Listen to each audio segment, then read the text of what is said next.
علامه طنطاوي رحمه الله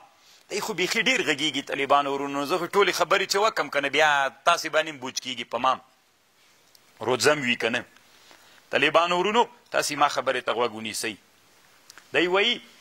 الله قرآن کې ویلې وما من دابة في الأرض ولا طائر يطير بجناحيه إلا أمم أمثالكم اوس دا هغه څه دي شادیانې دا وایي چې په جزایرو کې اوسیږي جزیره وي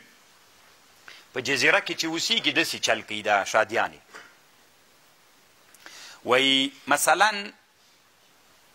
یوه جزیره ده له دې نه اخواته دوی اوړي منځ کې اوبه دي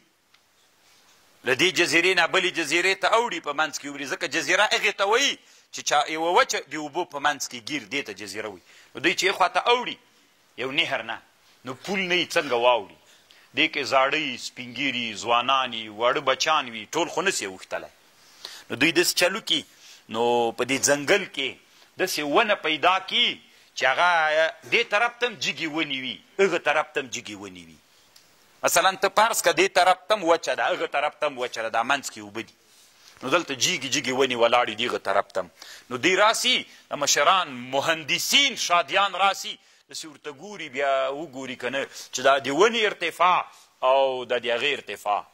دا طول د عرض د سیند څومره ده دا چې وکړي بس هغه قوي قوي شادیان چې دي ځوانان دوی یو نفر هلته لاړ شي شاخ وګوري یورې ښه کلک چې راونشکېږي یو شاخ داسې ونیسي دا خپلې پښې څه دي دا بېرته داسې راتاو کړي په دې لاسو کې باندې کړي بل شادي راسي طالبانو هغه بیا د ده په پښو کې دلته پښې ورباندې کړي لاسونه ورباند کړي پښې بیا بېرته هغه کې کړي لکه د زنجیر کړۍ داسې جوړه کړي کات تر بیخه راورسېږي چې تر بیخه راورسېدل دې ونې چې خپل مابین کې یوه چیغه وکړي نو داسې زور یو وارې بیا داسې طالبانو دا خپل هغه څه ده دا دا زنجیر والی پاس خو هلته داسې کوي داسې په زوره یو دم هغه کې اخواته بله ونه راونیسي چې هغه ونې راونیوله طالبانو نو هغه چې ښه محکم سو هلته هغې ښه کلک و محکم ونیو چې وینیو ستې پول جوړ سي چې پول جوړ سو خو هغه پاس جي ته لږ خیزي ستې دلته دا نورو شادیانو ته وایي راځئ اشاره ورته وکړي دا په زرګونو په سلګونو شادیان په دوی باندې اوړي خواته واوړي سپین ږیري واړه واوړي ټولې خواته واوښتل چې واوښتل چې کله ښه خلاص شول هغه ته وایي چې لږ نور هم ته پورته وخیزه هغه چې هلته پورته وخته چې کړۍ ښه کلکه سي دی دلته ورته وایي چې دا ته خوشې که دا چې خوشې کي اخواته ور وزنګېږي دوی هم خواته پسې ورپورې وځي وما من دابة في الأرض ولا طائر يطير بجناحيه إلا أمم أمثالكم طالبانو ورونو زه هم داسې یو انسان یم چې ابتکاري فکر لرم او دا مې اراده ده چې تاسې نه یم غوښتنه وکړم زه طالبانو کور کې طاووس لرم طالبانو 2 پیلمرغان لرم کفترم لرم طالبانو او یو رقم ته مرغان دي موږ وطنو کې ادم څیره ورته وایي چې لکه کنریان غوندې واړه مرغان دي ډېر داسې خوندور یعنې نازوم یې داسې خوند کوي کله کله زه کوټه کې ناست یم طالبانو ما تجربه وګورئ که یې نه منئ طالبانو بیا زه در ښیم نو مثلا کوټه کې ماشومان هم وي دوی هم خپل منځ کې شر و شور کوي ماشومان هم شر و شور کوي صحیح ده کوټه کې دوی ناست دوی 6 دانې دي خپل شر و شور سره کوي ډېر ښه مرغه ده د اواز ډېر کوي ستړی کوي نور داسې اواز نه کوي د خپل منځ کې چې غږېږي دا شر و شور یې ډېر خوندور ده نو شر و شور خپل منځ کې سره کوي نو بیخي دا شر و شور باندې دوی نه غلي کېږي خو کله چې زه د مرغانو ته په غوسه سم چپ سئ شر و شور مو شروع کړی او دوی ته ور وګورم په رب العالمین چپ سي یعنې که زه وړو ماشومانو ته وایم چې چپ سئ دوی نه چپ کېږي ځکه دوی پوهېږي چې موږ ته خطاب نه ده خو کله چې زه دوی ته ور وګورم دغسې تجربه کوم طالبانو یو دم غږ پې ور وکړم دوی ته ور وګورم چپ سئ شر و شور هم شروع کړی بیخي ستړي کېږئ نه چپ سي د غوږونه یې داسې ونیسي په دې پوهیږي چې دا خطاب موږ ته د رب العالمین طالبانو په دې خطاب باندې پوهیږي هغه خطاب چې زه ماشومانو ته کوم چې چپ سه په هغه خطاب دوی نه غلي کیږي خو په هغه خطاب باندې چې راسنې په همغه کوټه کې دوی ته کوم دوی پوهیږي وما من دابة في الأرض ولا طائر يطير بجناحيه إلا أمم أمثالكم څنګه واړه ته وایي چپ سه چپ سو که نه پوه سو چې ما ته یې ویلې نو هم طالبانو پوه سو چې ما ته وایي خبر باندې پوهېږئ نو اوس طالبانو تاسې دلته غوږ ورته ونیسئ و یو ورځ یوه کښتۍ په دریاب کې وه بیا یوې ښځې سره بچی و په غېږ کې خانه ښځه وه ډېره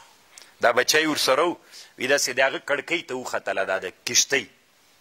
هلته ناسته وه داسې کته یې سیل کو یو دم دا بچی ترې وغورځېد چې ترې وغورځېده په کښتۍ کې شر و شور جوړ شو یو سړی و په دې کښتۍ کې سپی ورسره و وی هغه ورته ویل څه چل دا وي داسې چل وسو نو هغه ښځې ته رامنډه کړ ورته ویل چې د بچي کوم شی د سره سته ته خو دریاب څپي د کښتۍ چې روان وي طالبانو شاته دومره څپه ځان پسې کوي که نه ډېر دې لرې کوي هغه ورته ویلې چې و زر یې هغه د پڼ نه هغه راوایسته د کومې لتې و هغه چې جامې چې هغه یې چې ورکړې سپي ته نو هغه چې سپي بوی کړې طالبانو اوبو ته پسې ننوت چې پسې ننوته لږ وخت بعد ماشوم د سپی داسې را روان د اوبو کې لکه دروند شی چې پسې نورې وړې کښتیګانې را ورسېدلې سپي ته چې ورغلې ماشوم یې بېرته را پیدا کړې دا خو یې دومره ناډېره نه ده طالبانو اوس دې ته غوږ سئ وایي چې ښځه بېهوشه سوې وله چې دا بچي د حالت یې ولید بېهوشه سوې وله بېرته چې کله په هوش راغلل بچی یې ورته را پیدا کړ ډېر وخت وروسته هوش باندې چې وایي که ته بچی ژوندی ده ستي وایي د هغه ته ورغلله دې سړي ته ورغله دا ښځه وی ورته ویلې چې دا زه ډېره مالداره ښځه یم دې سپي ما سره دومره احسان وکړ څومره پیسې چې ته غواړې ما ته ووایې دا سپی ما ته راکړه زه به دا درکړم تا ته ته طالبانو خبرې ته غوږ ونیسئ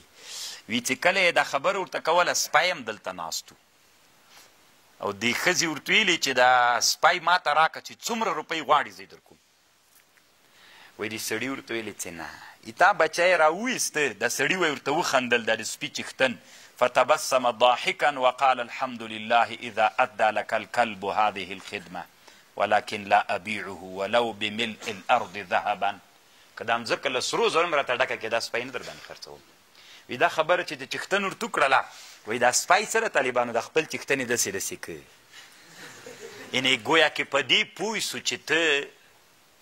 ما نه خرڅوي وفادار یتم دغه ټکي کې طالبانو فرأى الكلب اذ ذاك يتمسح برجلي سيده كأنه فهم ما يقولان